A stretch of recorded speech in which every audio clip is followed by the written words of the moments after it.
Ladies and gentlemen, welcome to episode 30 of the B Graders. We're here on a beautiful sunny day here at Sweet Remedy once again. And my sparring partner, my mate, Matt Tognini, he can't be here today. 15 reps of Mount Street this morning. It's plumb tuckered him out. He's getting ready for Amy's Grand Fondo. So, we do though. You don't just have to look at me for the next 10 minutes. We've got a special guest coming up. A very good bike rider, not a bad coach. But let's get on to business. In the last couple of weeks, we've had a lot of racing going on. One of the things that we missed on last week's show, and we do apologise for it, was during the York weekend, we didn't have many of our juniors there because they were all down in Tasmania, freezing, getting cold and wet, riding the Junior Nationals. We got a nice email from Rob Commons. He was able to tell us some of the results, and one of the best results down there was a bronze medal to Joshua Commons, who got the bronze medal in the roadie. He had a great ride. So a pair of socks coming out to Rob this week. Rob, you're the winner of the socks. Thank you for the email. Thank you for the information. The reason we say thank you for that is because sometimes we miss one or two things. It doesn't have to be a club that emails us. If you're the winner of the race, you've got a family member who wants to email us some of the results, please do so. You can send us an email to matt1@iinet.net.au. Get all the information in there, and we'll be able to talk about what you have to talk about as the week goes on.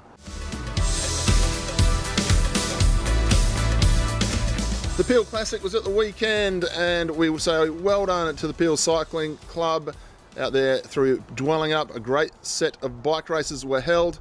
Michael Freeberg, the man with the form this year, he won A grade again. He had a couple of young up-and-comers, it must be said, in Sam Smith and Chris Beck, helping him out in the breakaway along with Justin Ghosh. And in the junior under-17s, pure and simply because both of my kids won from the Wormel cycling team. Well done to Danica Wiggins for her win, beating Emma Lendrum, and Geordie Dawson, the state under-17 road champion, taking out the under-17 race. Had a great race out at Casuarina at the weekend.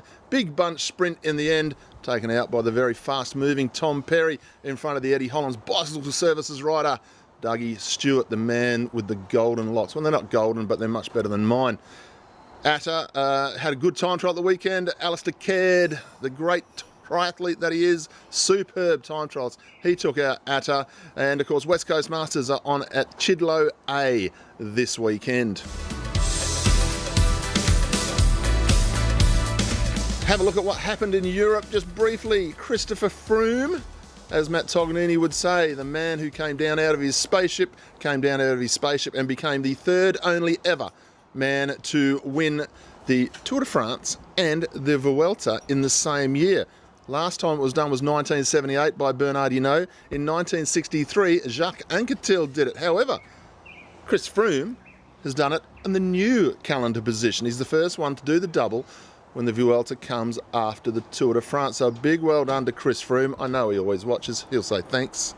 Well done also goes to Lars Boom for taking out the Tour of Britain once again at Val Bussenhagen. He won the last stage. And a big well done to our mate of mine, Brenton Jones. Got himself up onto the podium on a couple of stages and really flew the flag for the JLT Condor team, which is the best team in the UK this year. And moving on to a good French team next year is BJ. We might even see him West Side in a few months' time. So well done to all of those. Now, coming up, we are going to be hearing from our very special guest. Ladies and gentlemen, a big welcome to Graeme Brown. He's joining us this week in place of Matt Tognini, so we're sort of raising the cycling levels a little bit. Twice a world champion, twice a Commonwealth Games champion, twice an Olympic champion, and what was it, 37 years as a paid professional? Yeah, it's 15. 15. Yeah, that's close enough, yeah, that'll do. Okay, we'll talk about the shirt and the hat a little bit later, but how does a guy like Graeme Brown, 2 world titles, junior, senior, Commonwealth Games champion, Olympic champion, won the Madison with Stuart O'Grady, how do you get into cycling? It's a bit of a funny story, really. It's a long-winded story, so I'll start from the start if you want. I was on the back of my mum's bike, broke my leg by getting it caught in the wheel. Really? Yeah. This is like 35 years ago, so the safety measures were a bit off, obviously. Got it, leg hanging off, blah, blah, blah. Got it put in a cast a few times. forecasts later, my old man's like, well, you know, he keeps stealing the kids across the road's bike, so we can't have that because he's, you know, thieving the bike really. So we'll get him a bike, we'll go down the BMX track, we'll prop him up on the start line. I'm 3, by the way. So hold him at the start line. 3 years old, you're already a criminal stealing bikes. Yep. Yeah. But bikes, so that's the path. So he holds me up on the start line and then runs around to the finish and catches me at the finish. And it's like, you know, obviously got a bit of a bug for it, and 35 years later, I've retired from racing. So 3 years old, straight into the Olympics. Mate, you went through the system as we know it, like it was the Charlie Walsh era initially, but then you rode with Ian McKenzie. Now, Macca came up through the ranks of training the South Australian junior team on the team's pursuit. What big changes did Macca make to you guys, your era of teams pursuiting, as opposed to, say, the Walsh era or now the Tim Deckett era? Yeah, that's. I was actually discussing with Peter Dawson the other day. It was a bit of an old versus new change topic, and I mean, obviously there was a big change between Charlie and Ian McKenzie. Charlie was really big on way over gearing us and way under gearing us. So we're doing 200 RPM efforts and we're doing 40 RPM efforts. Yep. So then in the middle, you're good in theory.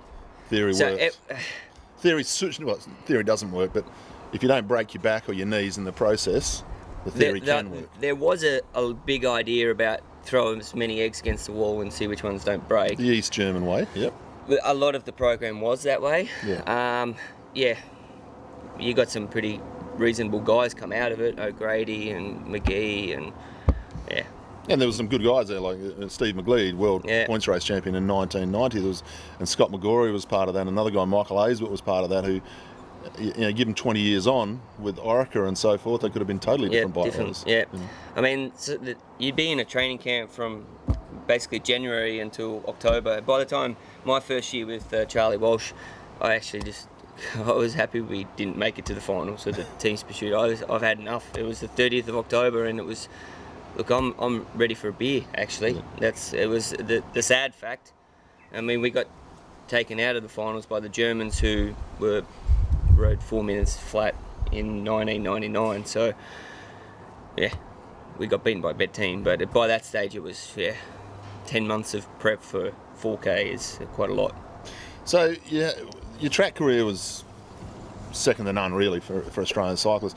But your road career, you were very, very fast, went very well early on in the Giro, and then you just seemed to always, not to put you down, but like it was like, oh, I wonder how many more years Brownie's going to go, and then there was always another year. You just seemed to always walk into another contract for a very, very long time. Now, what was that down to? Was that obviously the bike riding ability is there, but you also rode for and in the service of a lot of good sprinters. Was it the way you rode as a professional that the teams liked? What was it? Yeah, so in the beginning, so when I signed with Rabobank, I spent 9 years with Rabobank, or the remnants of Rabobank. And out of that 9 years, I had 1 2-year contract. So it was all yearly contracts. And it was annoying, but they felt that it kept me on my toes and kept me honest, and I just thought it was ridiculous because I don't understand why you would want to be a professional and not give 100%. It's hard enough as it is. Why would you not give 100%? But anyway, I don't know. In the beginning, I was winning races. I was like probably the most winningest rider in the team. And then, we got Theo Boss on board, and I said, look, I know he's quicker than me. I don't have a problem with that. They're like, oh, so you can do the lead outs? Yep, no worries. And I, honed my skills in leading out. And then Renshaw come on board, and that was, he's renowned as one of the best in the world. So between him and myself and Theo, we kind of had really good knit of, as long as I can get him to within 600 metres of the finish, probably he's going to win. And that, they respected what I did, Renshaw and Theo, and that, they just passed that onto the staff. And that's the only thing I ever asked of them. I said, look, if you're happy with me, you make sure you tell the staff and make sure they know Yep. You know, the big bosses, not just the Swannies. Yeah, we're here because this guy's Yeah. helping us along the Yeah. way. Yeah. You know, I didn't want any rewards or anything. A lot of lead-out men, you know, they get watches and all that. So I said, look, just say you're happy and that's it. Yeah, keep me employed. Yeah, basically, yeah. Basically, yeah. So, of your era, like you were there, famous photos of you racing against Cipollini and obviously against McEwen from Australia and these guys. Who's the best that you, in the last 15 to 20 years, who are the best 3 sprinters that have ever thrown their leg over a bike? That's tough. It's a tough one. Like, Cipollini and Cipollini's lead-out train was just phenomenal, and he started the train. And I remember clearly, unfortunately, how hard the last 10 kilometres of Giro stages were when you had the Cipollini train versus the Pataki train, and basically where you sat at 10k to go is where you finished. And that was, if you weren't on his wheel or thereabouts, or if you were Robbie McEwen, that's where you sat, and it was just like on your knees from 10 to the finish. Yeah, it was just phenomenal. So you have Chippo has to be up there. Cavendish in my mind, I think is definitely one of the best. He puts literally everything on the line. He's not afraid to crash, good or bad, be it. Crashes often because he pushes the limits, but if you don't push your limits, how do you know where your boundaries are? well, you're known yourself for pushing limits in sprint finishes over the years. You run into a few, run into is probably the wrong terminology, but you had a few clashes. Bumped into. A few clashes with one or two riders over the years. What was probably your most memorable win, number one, but also, you know, probably your biggest clash that possibly, maybe if I had my time again, I wouldn't have done it that way? Probably the Tom Steele's bingle in Qatar. Right. He come off really bad, and it was an absolute honest mistake. It wasn't anything malicious about it. It was, and when I say it, it sounds quite funny because I was on the wheel of Pataki, but then Boonen was coming past. I thought, well, that's better. I'll jump there. And I was thinking it was 500 to go. It was actually about 100 metres to go. Yeah. And, you know, in my defence, Tom Steele was looking down. Yep. Yeah, okay, I shouldn't have moved off my line. My mistake, I'll take that. That's fine. So be it.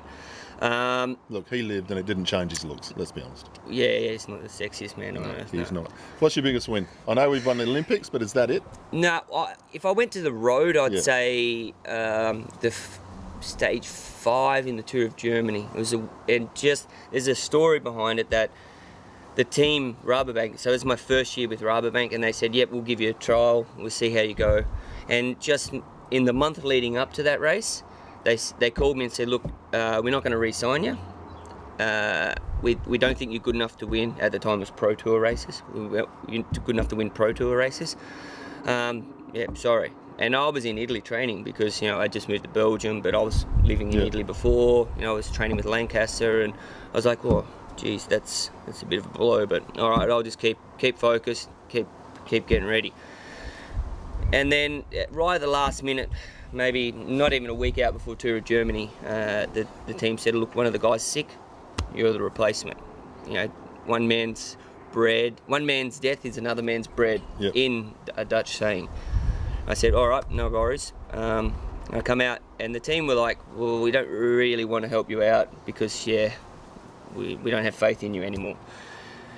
And it was kind of fair enough, but it was especially memorable because it was like a 1 or 2k uphill finish, like a Michael Matthews finish to the tee. Vinokurov attacked at the bottom, Jens Voigt went over the top of him, and it's kind of, I look back at it, I think, well, how the hell did I do that actually? And then, I won, and the team was like, what? It's a Pro Tour race, what was it? Yeah. But then, stage 10, I won again. And the team then said, look, we said no, sorry. But I just won 2 Pro Tour races, so I wasn't all that concerned. Didn't race again for a month, and then did a Dutch one-day race. And then it was actually the one and only time that Rabobank ever put a complete train together from 10k to go up until 200 metres to go, and I won. Yep. And they went, oh, okay. Maybe we'll sign. We'll have another. We'll give you another year. We'll give you another try. 9 years later, I left. So, well, it worked did something right. And you're doing something right again. GB coaching, how's that starting to travel for you? Only very new to the coaching industry. Yeah, really good. I really enjoy it. I've got a big range of athletes from really young to 60. Yep.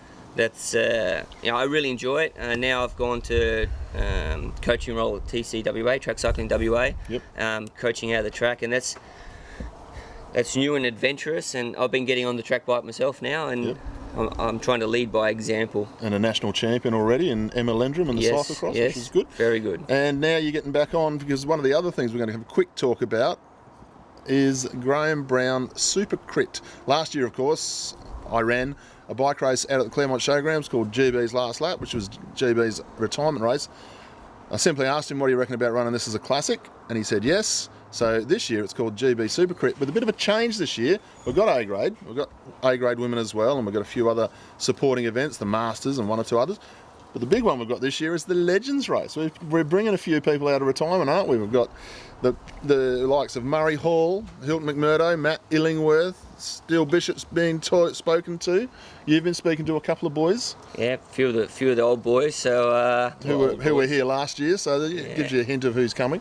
So we're looking forward to having a big day. It's November the 18th. And now, which one are you going to ride? Because I see there's a bit of a thing on social media about getting fit for the crit, but which crit are you getting fit for? The big one. The big one. So you're going to line up in the Legends. See, the dilemma I have is, okay, I'm 7 from 7 on that course. Yes, on that course, which is why we ran it there. Yeah. So it's not going to be 7 from 8. I promise you. Not going to be 7 from 8. Now, this week I got in touch with Stephen Hall, who we did his on last week, and asked him if he's going to be available for it. Stephen Hall is definitely going to be available for it. I also asked Guy Kalmer, who we all know and love. He's definitely going to be ready for it. I've asked Michael Freeberg, Sam Welsford, just to check their calendars. So there's going to be a very good field coming together.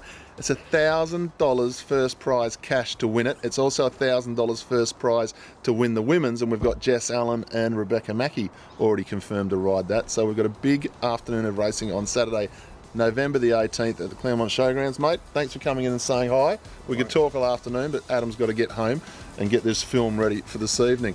Ladies and gentlemen, any questions you want to ask Graeme, find out anything more about what he does, just go to Matt1 at iinet.net.au. Hopefully Matt Tognini will be back with us next week, and we'll see if it's episode number 31. Cheers, folks.